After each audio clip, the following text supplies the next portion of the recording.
Been a great month indeed for the British men's ice hockey team. They moved a step closer to making the 2014 Winter Olympics after beating hosts Japan in a pre-games qualifying tournament.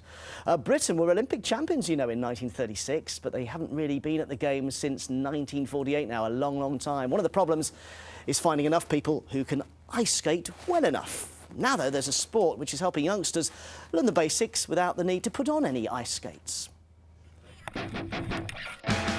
It's taking ice hockey back to basics. You don't need to be able to skate. You don't need to book an ice rink.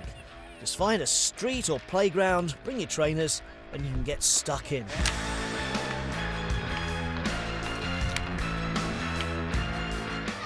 Oh, God, you see it fly there? Well, that just shows how similar this is to ice hockey because, look, the sticks are curved, so you can really scoop it up.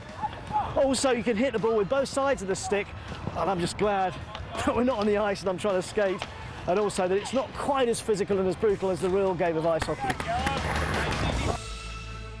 Ice hockey's harder because you always fall over and you're only on ice skates, but if you're on street hockey you can move about and stuff. I like ball hockey because like other hockey, like field hockey, you have to like bend down and the sticks are really short, and I can't really ice skate, so that's why I prefer it to ice hockey. It's hard because when you get down, sometimes there's a hole in your legs and it goes through your legs.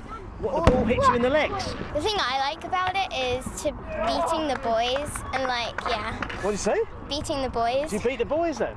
Yeah. No. Yes, we do. No. A bit of rivalry here. No, you don't. While they settle their dispute, a bit of history. It's believed ball or street hockey started in America early last century when roads started being paved, and it meant the great demand for ice hockey could be met in streets right across the USA and Canada, anytime, anywhere. In Canada, you just play in the street and cars would stop and wait for you to move. I mean, that wouldn't go over here, but you can play on an asphalt court like this, or you can play in a gym. There's not too many rules, so you don't feel restricted.